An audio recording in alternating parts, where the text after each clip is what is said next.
Hello, and thank you everyone that was able to take time in your day to come to this sacred space and listen to me speak about authentic identities. It is in these spaces that I know in storytelling and shared community is where we can begin to peel back the layers that may divide us and come together on the things that we may share. So I want to thank Newman Lumen and the staff for allowing me to speak here today, and once again, thank you all for coming. When Carrie had asked me to speak back in the fall about my authentic identity, I was actually in the room with Sally when she asked, and I was definitely nervous to say the least. That's because when I was growing up, I wasn't always sure of my identity, and I'm not still always sure today. As a kid from Tampa, Florida, I grew up looking as white as can be, but always knowing a big portion of my family came from the islands of Cuba and Puerto Rico. I knew this because my mother, an Italian and Puerto Rican woman, always told me that while I looked white and had the skin tone of being white, I was much, much more than that. See, growing up, I knew that Placeres, the family name, or Placeres to those who might not be able to put the accent in it, carried weight in the city of Tampa. But I never knew how much or why it did. My father, a Cuban man, would always say, be proud of the name you carry, because previous Placereses had struggled to get to where we are today. So here I am telling you that more of me is Hispanic than anything else, and that I'm a proud multi-ethnic, white-presenting person here in America.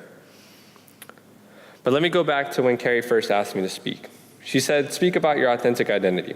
And I was sure I knew what I was going to say, but even still, I was nervous to go in front of people and talk about who I was. Because it can really be difficult to talk about who you are and where you come from. So I'm asking you all to listen to me speak today about two things: where I came from and where I'm going. Growing up in Port Tampa, which is one of the early places in Tampa where people settled due to access to Tampa Bay, ending of the railroad tracks laid by Henry Plant, and in my opinion, the beauty of the bottom of the peninsula with the palm trees and the beaches.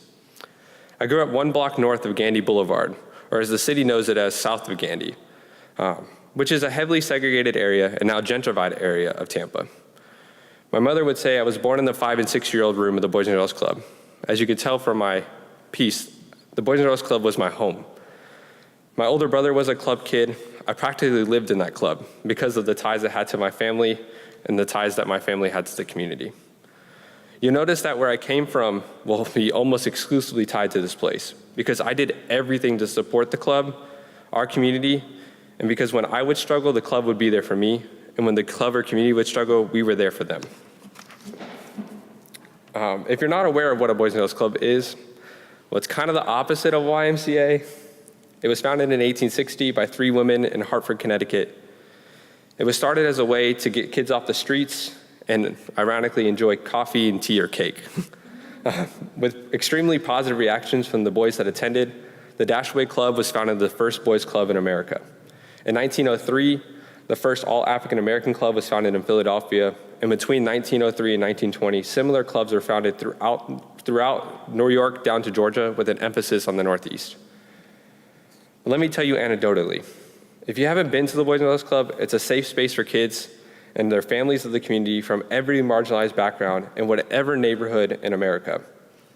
But in South Tampa, it was a haven, a place where everyone could come together and share community, play, learn, and grow together. The club was the first time I realized how a community organization can impact the lives of so many people. This made the club my home because it brought peace, friends, sports, and most importantly, it brought diversity to the forefront of my mind every single day. It was the club that I saw how the color of your skin was the largest indicator of every measurable outcome you could conceive. It was the kids that attended during summer and after school, but it was those kids that were from every background with a significant number of kids of color. Growing up, I didn't think I was one of them. I looked white. I had so many different advantages in life, and I still have so many different advantages to this day. But I always knew the club was different. It not only just celebrated everyone's race, it operated as if we were all brothers and sisters, because the club truly gave each kid an outlet from the harshest of realities. So I'm gonna jump ahead to when I was 14. At this time, my mom had quit her job due to health reasons and unfortunately was struggling to live. She was diagnosed with an ulcer-type illness and spent over a year away from work so that she can get help from doctors and ultimately not pass away from the complications. It was rough at that time. I watched my family get torn apart due to the illness and lack of money, but it was here when I turned my thoughts to what was negative in life, recognizing that I had inherent advantages and poured into the community that made me the man who I am today. The Boys and Girls Club of America has a program called Keystone Club.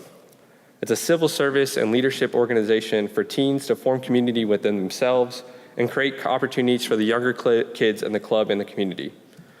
Our particular club didn't have a chapter, so myself and a few other teens started it.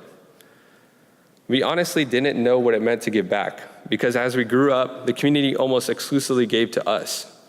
But we knew our community needed more help than ever. I still remember sitting in a small room and discussing the things that were affecting the kids in South of Gandy and saying to each other that we have to do something, anything. The local club, about 10 minutes from ours, located in the middle of Section 8 housing called Rembrandt Club in Rembrandt Gardens, was recently closed due to no longer having the donors needed.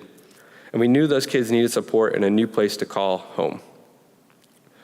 So we started a complete outreach to our executive board of the Boys and Girls Club of Tampa. As a white presenting Hispanic kid, I was able to use my advantages to get transportation for them to our club. We started an intentional mentorship program, and we started a big in-house Big Brothers and Big Sisters Club and established what is called a Torch Club, which is the same style organization, but for 10 to 12-year-olds to develop their leadership abilities. You'll hear that I say our great work, and I almost exclusively say ours, because without people like Fernando, Nathan, Andre, Chelsea, Jennifer, Mikey, and so many more, this doesn't happen. We were recognized by the greater Tampa Executive Board.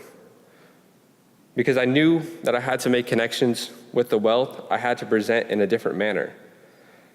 At 14 years old, it's something I don't really look back upon, but now I realize that it's something that was necessary to progress those kids. Reflecting back now, this is a time where my Hispanic identity became more prevalent in mine, and when I realized that I may look one way, I'm definitely not just that. The culture of Tampa is rooted in, for, and by Cuban Americans. I started learning about myself, researching and listening to the stories that the city could tell about the successes of Cuban Americans. I learned that Margot Placeres unionized the cigar rollers in the factories. She was inducted in the Hall of Fame of Tampa and even had 3 mayors come to her funeral. I learned that not being able to speak Spanish doesn't actually make me less Hispanic. And lastly, I learned that if I wanted to change communities, I needed to rethink how I lived my life. The Boys and Girls Club gave me so many things, but what I'm proud of is the things our group was able to give back to the community. The countless hours spent helping kids with homework, building houses, mentoring, creating community gardens, passing out lunches, and ultimately crushing kids' souls in a little ping pong. It's something I still talk about to this day. We had many successes during our time, and we also had many times where we failed, where we couldn't help someone, we weren't able to get the new grant, or pull money together to build, unfortunately, a new ping pong table. It was really used that much. But it was the measurable outcomes that we hung our hat on, as we believed we play a key role in making that happen. Kids and young teens boasted some of the best stats we have ever seen by attending the club, like higher percentages to graduate high school, less likely to engage in high-risk behaviors, and more likely to believe that their schoolwork is more meaningful in regards to their success. We believed our work and our outreach played such a high factor in making that happen. It was the work that leads me to where I'm going and where I want to continue to grow. Now, where I'm going is a different story. While it involves the Boys and Girls Club, because I want to go back and volunteer and continuously go and volunteer, it's a different approach. I recently learned there's only so much we can do to effectively create change at the person level. Now, don't get me wrong, mentorship, community service, outreach, and creating pathways are important, but I want to change systems. I want to find new ways to disrupt and change systems. I want to create new opportunities for people who don't always look like me, and I strive to be a better accomplice to so many people. I say these things knowing that I will fail, I will make mistakes, and I will falter so many days it will truly discourage me. That's when the fight gets harder and stronger. Like I said, my mother left me with 2 sayings growing up. Stay strong and have a heart of a lion, and never stop learning, never stop growing. I've really taken both those things to heart, and I have one of them tattooed on me. And I have a little note in my wallet that reads, never stop learning, never stop growing. So I challenge you all to do the same. Never stop growing and never stop learning. Read, listen, write, and reflect on topics that interest you. Start social change for your backyards and make an impact on someone's lives. These things are easy, but I know, and we know, that they are important.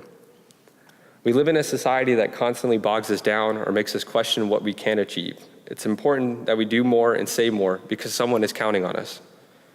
We'll get tired and we'll want to take days off, and I'm here to say that's okay too.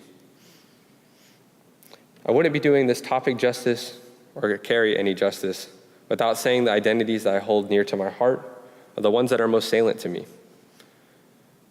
So, I'm a first-generation college student, a multi-ethnic Hispanic cisgendered male. I'm a Floridian, a Disney fanatic, a basketball and soccer enthusiast. I'm a writer, a tweeter, a hip-hop music admirer. I'm a traveler, a beach lover, and a student affairs professional.